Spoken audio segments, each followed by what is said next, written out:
am Grady. Zach. And I'm Charisse.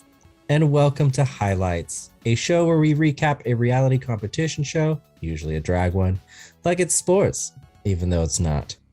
This season, we are covering season 14 of RuPaul's Drag Race. Okay, so last week's episode was a pair of balls, where the queens were tasked with bringing 3 looks to 2 different fashion balls. We'll break that down, how that worked in a little bit.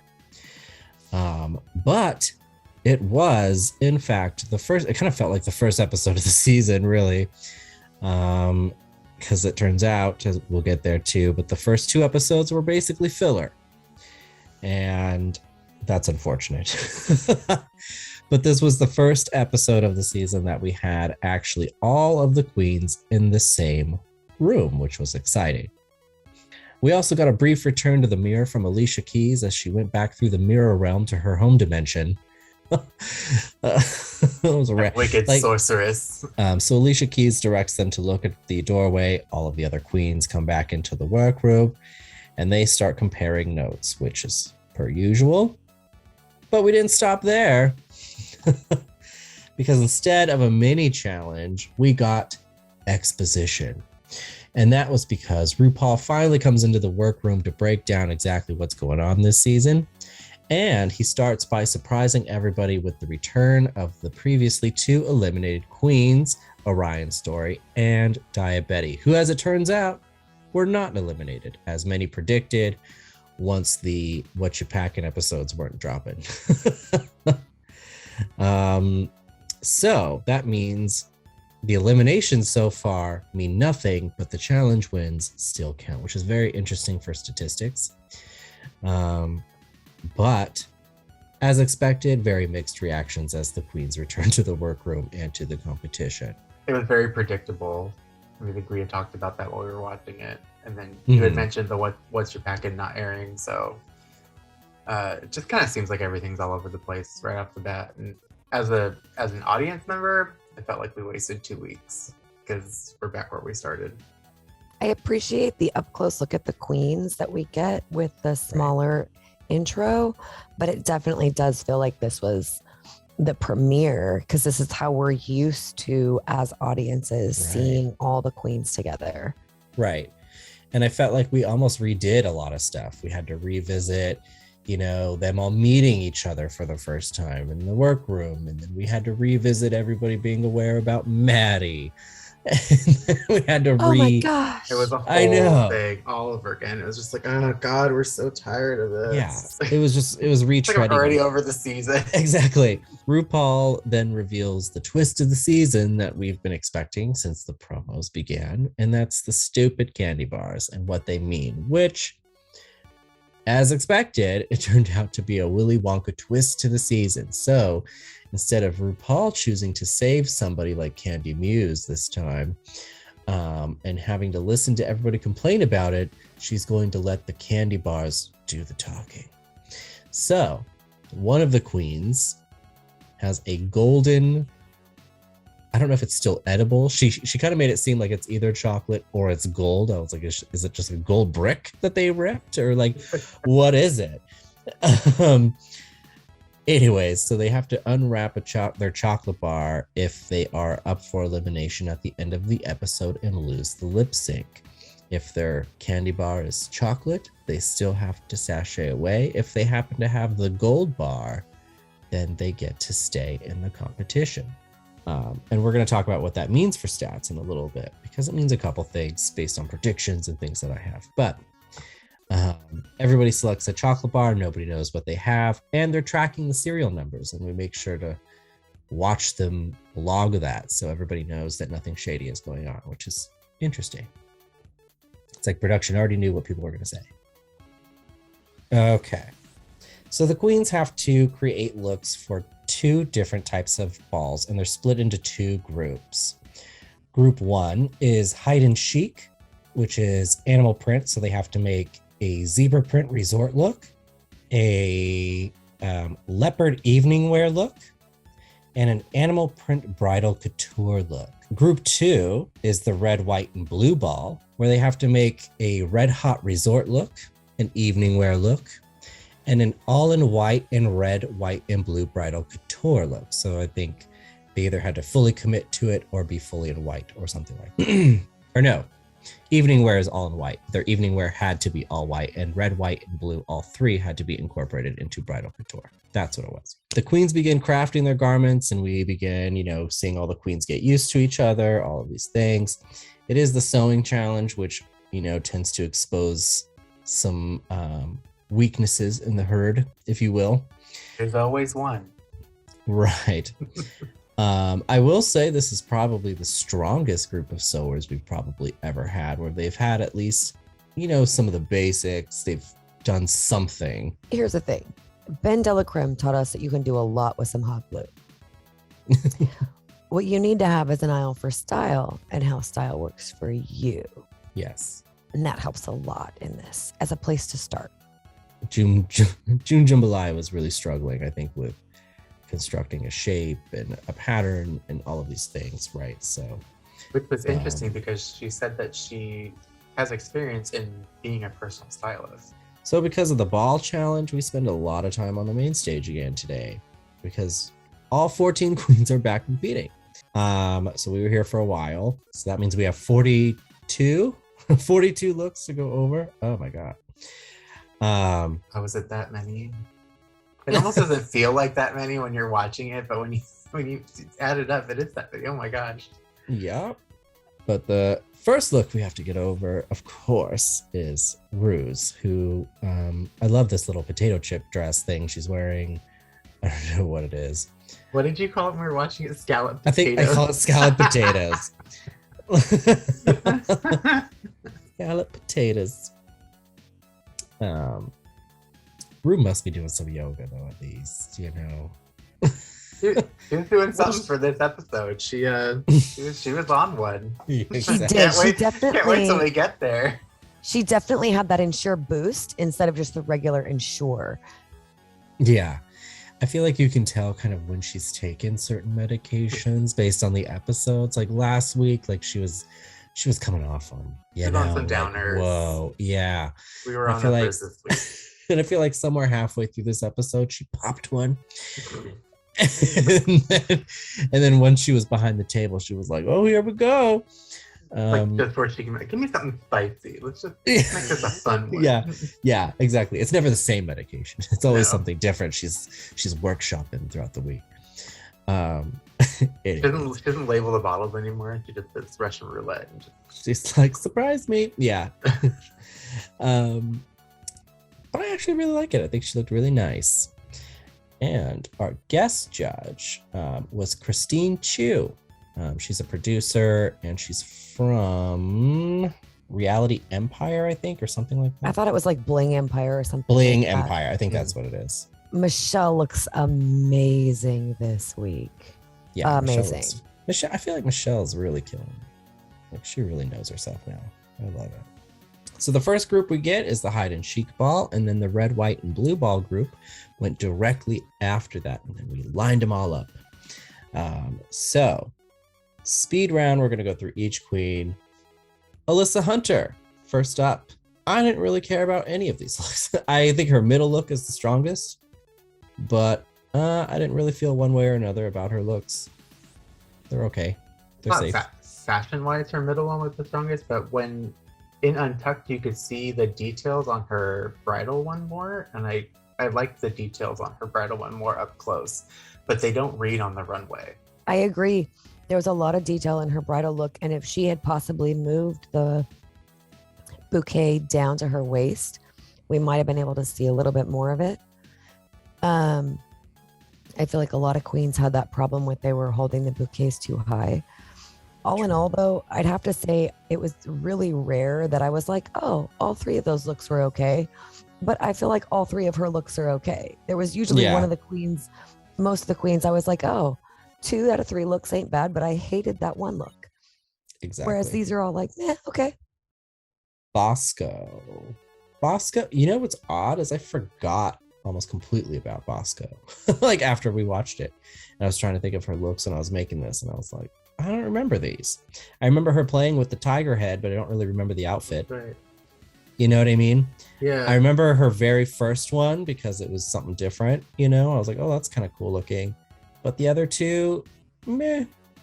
Yeah, the first one's really. I remember it reading very like Cruella de Vil, but nothing really jumped out. The middle one's probably my least favorite.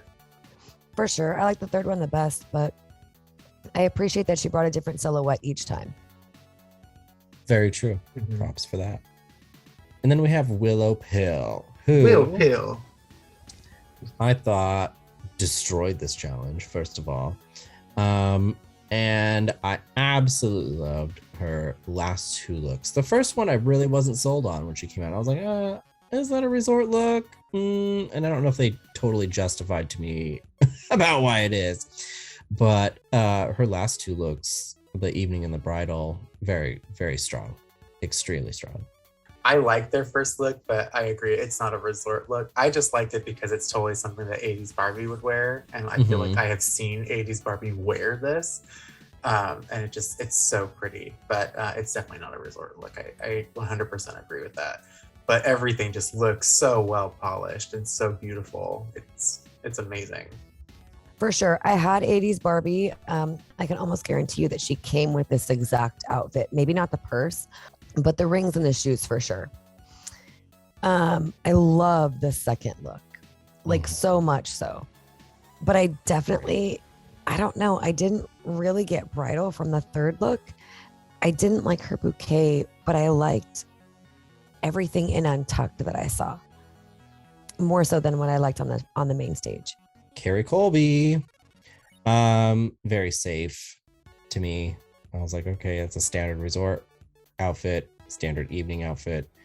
I don't know that read bridal to me. I was like, okay, you're related to somebody at a wedding, maybe. I don't know what that was about for me. It almost reads Cirque du Soleil. It's the older sister that's super pissed because her younger sister's getting married first and she thinks she's hotter. Yeah, Yes. it's like, yes. you know, I said she was like, oh, my hat spins, and she just kept doing that, like, I guess to distract us from the fact that everything else was just a really basic outfit. But Yeah, I'm like, she really relied on that. Like she did it like multiple times on the runway, and it's like, oh, that's cool. But what else? What else you got? That's because when she wasn't spinning it, it was flopping from side to side and it looked weird. So she didn't keep spinning it. The hat wasn't going to read right. I was like, girl, unless it's going to shoot out sparklers or something, stop spinning. Can you imagine? Oh, it would have been sick. Yeah, would have been a lot better than what we got. Anyways. Then we had Cornbread, who also, I was gonna say it was pretty safe. I would say it's like low end safe. I was like, whoa, thank God there's 14 of you safe. You know, the first one, I don't remember them really critiquing it that hard, but it didn't read as resort to me either, really. Maybe like she worked at one or something, you know. Front desk. Right, exactly. You know, I liked her middle one actually quite a bit, but I didn't know if it was enough. And then her third one I thought was very safe, and she was really trying to sell it, which I thought was smart. But it was like, whatever.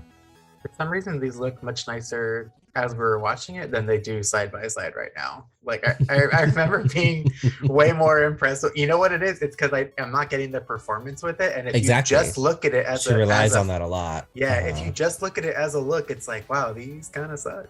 Especially that bridal look. Like that bridal look, I totally overlooked the fact that it was a crap look, because she was selling the crap out of it with her personality. Yeah. And that is her angle for sure. Well, you always got to put your best foot forward. But I hated her bridal look when we were watching it, and I hate it even more now. And it's still like I hate it a lot. And I feel like she needs bigger hair to go with it. Always. I feel like her hair is always too small for the hips that she has. And I love those hips. Make the hair a little bit bigger, and you got this. Then we had Orion's story. This was pretty low for me all across the board. I did not like her absolute drag at Lena Warrior Princess for this middle look, as she exclaimed as she came out onto the runway. I was so insulted as a fan. She was like, I'm Xena. And I was I'm living my Xena fantasy. I was like, don't you ever. I would have to agree. Don't you dare. Don't you dare. Lucy Lawless would kick your ass. Like I was so upset. For sure. All of these looks are I'm so upset because I'm always here for a Heather's moment and she ruined it. Like it's really like Heather's isn't that hard. It's not that hard to get. And I'm just not here for this particular look. I'm not actually here for any of these looks. They all look the same. June Jambalaya. So June Jambalaya had a rough evening. Again. Yeah. First one didn't read resort to me. Second one, I don't know what evening she wears that out to. But it's obviously not practical because she couldn't even move in it. And her bridal one, oddly enough, I thought was the strongest because I felt like it was at least the grandest of the outfits, you know, in the right ways. I like what she was trying to do. I just really feel like she really missed the bar trying to execute it. So much so she tried to hide it with her bouquet the entire time, which made it almost more evident. And I think if she had been a little more confident in it, I might have forgiven it a little more. We could tell she didn't feel it was the strongest because she presented it like that. I definitely feel bad in her choice of fabric. Like that's ruined a garment for me before as far as going for a particular look and then it not working out. But I really don't care for any of these looks. The first one is kind of basic. The second one is really overwhelming to her figure. And the third one, you could tell she was super embarrassed about it the whole time. It was so weird. Then we had Daya Betty. I hated these. I was trying to think of a way to put it. Yeah, I feel like the middle one was the strongest when she showed like the opening. Like then it read the best. But that was only for like a brief section of the runway, and then she had it closed the rest of the time, and it's just like it went back to looking really frumpy and boxy. This looks gross. I think her bridal one didn't read bridal, but it does look like a really put together look. It's just not a bridal look, and I don't know what was going on with that resort look. I like Maddie's more than hers. Self-sabotaging for sure. Like I feel like all the clothing that she brought wasn't made for her. Either that or she wasn't there at the final fitting for the hemming or whatever it was. Like her resort wear looks like a shirt that belongs to someone else because that surely is not her dress. Unless she's trying to go Miley Cyrus resort wear. But even then, I'm sure Miley Cyrus gets kicked out of places because she's not wearing pants. Her middle look is my favorite, and that really makes me sad because it's a shapeless nothing. And then there's her 80s prom dress that wouldn't even get worn to the 80s prom, and Romeo and Michelle. Then we had Angeria, who I thought, for the most part, completely destroyed this challenge as well. Good grief, right? Yeah, she looked amazing in all three looks. I think it's hard to make red, white, and blue look fashionable.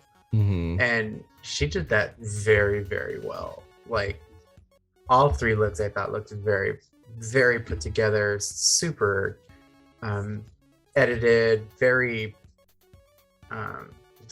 just top of the line, top three. It's beautiful. Her middle one was easily my favorite. Her evening wear was just spectacular. Deja Sky, pretty low for me as well, I gotta say. Yeah, for a queen that boasted her sewing skills and being a seamstress, I kind of expected a little more creativity. And this is very feel the pattern, out of the box, kind of basic. I definitely hate the first look and I definitely hate the third look. I like her second look the best, but that's because it reminds me of a pantsuit that I saw Mary J. Blige wear at an award show once. But like other than that, I don't know. I was hoping for more. Then we have Jasmine Kennedy, who, despite our beliefs, is competing in this competition. I keep forgetting she's here. And I feel bad. I don't know. She's just flying under the radar, I guess, with everybody. And, you know, she's kind of middle ground for me, I guess, but I just keep forgetting about her. That being said, she did one memorable thing this evening, which was the lobster claws in her resort look, which I actually thought was really fun. I thought it was delightful. I was like, oh, there you are, Jasmine. I appreciate you. Her second look reminds me of a dress from the 4-year-old category from Toddlers and Tiaras. Like, that's the cut for me. It's not a cocktail, like an evening wear dress. It's like, it's a figure skating dress. I can't even, like, that's the only thing I see. Michelle Kwan, come get your gown. I loved her resort wear dress or look because it looked like him from Powerpuff Girls went on vacation. Then we had Georges, who, you know, the judges really positively critiqued her, and I was a little surprised because I was a little bit gagged over it. Oh my goodness. Literally, if I see her hip one more time, if it shows up next week, I am going to just lose my shit.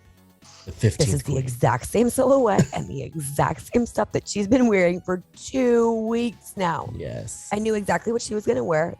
When she came out, I was like, oh, that's predictable. I want to like it, but I hate it because I can see her stinking hip. Perhaps they are just as intimidated as I am when she walks down the runway. So they don't want to say anything to upset her. Because when she stomps down that runway, it is terrifying. Yeah.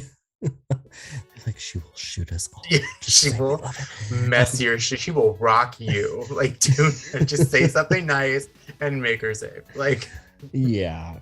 Then we had Lady Camden, who was safe for me. I didn't hate what she did. I kind of liked it, but it was just safe to me. I really liked her first one. I was like, oh, fine. Only a few people I thought really did like things that screamed resort at me or something like that, and hers was one of them. So I really appreciated it by default just for that, and I thought it was really well done. Her second one I really liked, and I really liked the added construction pieces to it. My problem is she then did the exact same technique with her bridal outfit. So it's almost the same like crafty thing she has wrapped around herself, but it's not done as well. And then it just looks like extra stuff on top of her. Yeah, the resort wear was phenomenal. And I love the evening wear, but the bridal looks so just craft material compared to the other two. It's definitely... It almost feels like there's definitely one where she put the least amount of effort into for some reason. So I almost feel like her evening wear look is way more bridal than any of the dresses. And in my mind, I wish that the queens had to do the design challenge for either the resort wear or for the evening wear. I feel like constructing a wedding dress just in itself is a lot. Or trying to, you know what I mean? Like, it's a lot. But I could see the second dress as being a wedding dress, hands down for sure. The third dress is something that you wear when you didn't win Miss America.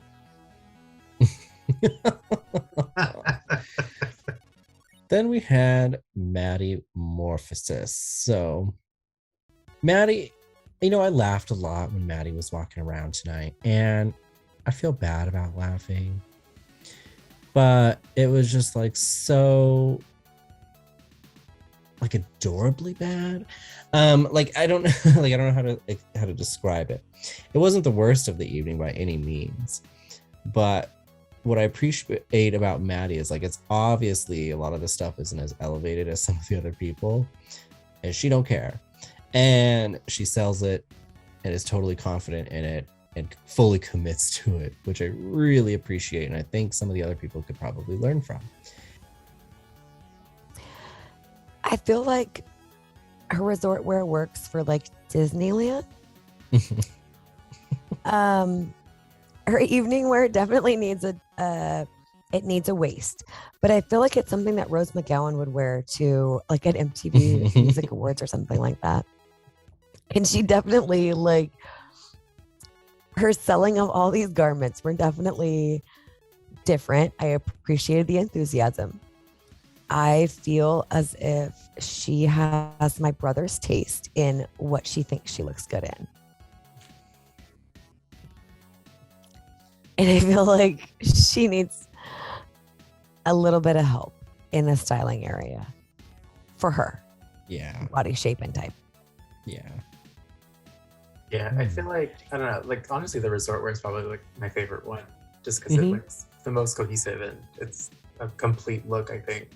And she looks really good in it in this shot. So. Yeah, she does. But her ability to sell it with confidence, like regardless, and just be proud of what she did, I think is the charm that she brings to the stage. I really appreciate that. I kind of feel like this is probably what I look like when I try to pull off a look in something that I think I look good in. So I give her a lot of good props for everything that she did, but it's definitely not to the par that some of the other queens have brought to this, or most of the other queens have brought to the stage.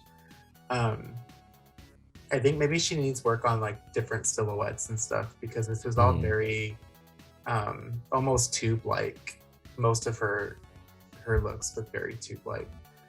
So there aren't a lot of hips and there aren't a lot of different dimensions to the body. But granted, this is episode 3 and only the second episode we've seen her in, so I don't know what else she'll bring to the competition. Okay, so tops and bottoms. So for this week, the clear tops are Willow, Angeria, and for some reason, Georges. I was going to say, how is Georges a clear top? My goodness. Yeah, not clear to us, but this is how the judges felt.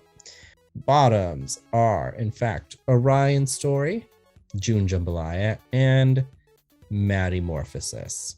And I mostly agree. I would probably swap Maddie out, to be honest with you. Me too. I totally would have put Daya Betty in the bottom for 3 for this week. Deja probably could have been there. Some other people. So they announced that the winner of this week's challenge is, in fact, Willow Pill, who then enters the scoreboard in a big way. Good for Willow. And I agree. I think she was deserving. And I was kind of surprised by this. But Orion's Story is told that she is safe. And June Jambalaya and Maddie Morphosis are up for elimination and have to perform in the lip sync. Really, though, how is Orion's short story still here? Oh, my God. Yeah. How is she not up in this lip sync? How is she not in this lip sync? So June Jambalaya is told that she has to sashay away. But first, she must reveal if her chocolate bar is the gold one, which imagine if it was and we were already done. I think, was it Zach who said that as we watched it? Yeah, can you imagine? Like, and the whole gimmick is done. And then we're done the whole season. Production, crap. They're like, dang it. And then they do her dirty and they give her like a womp womp sound or some weird like circus sound effect when she's like, it's just chocolate. And they're like, womp womp. And then after surviving to episode 3 is somehow still and 2 other eliminations is still somehow the first person to actually go home this season. Okay, it's time for top tweets.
Let's get into the scoreboard. So as always, these are the competitors who started with, then lost to, then came back to, and now here's who we have left.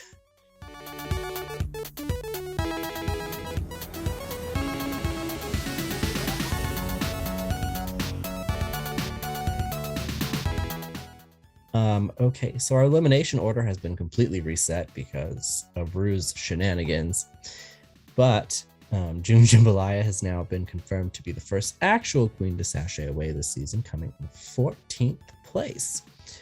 And that means both Maddie Morphosis and Deja Sky have been up for elimination out of the group, and each have been up for elimination one time and survived. For challenge wins and overall stats, this is where things get interesting. So Willow Pill now one of the front runners, along with Cornbread and Angeria in first place. I would argue that Willow might be up there with Angeria as probably one of the strongest, because Angeria and Willow placed high, if not winning, both their episodes, right?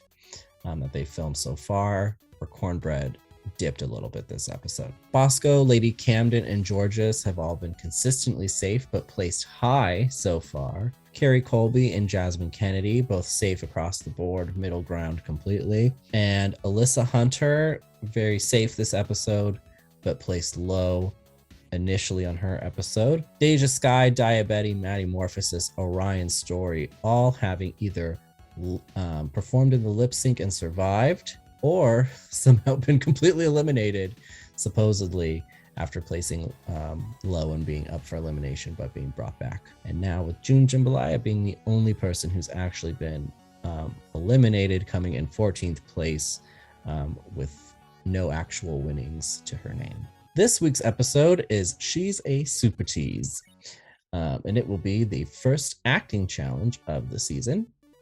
And the queens will be creating new iconic Drag Race moments in an acting challenge that's supposed to be cut together for a Drag Race Super teaser trailer. Well, with that being said, if you would like to see more of our past and ongoing coverage of season 14 of RuPaul's Drag Race, you can subscribe today to the PG Media channel so you don't miss a single episode of highlights. You can also catch some other content like my Planet Grady show on there as well. And of course, as always, thank you for watching highlights. And we'll see you next time.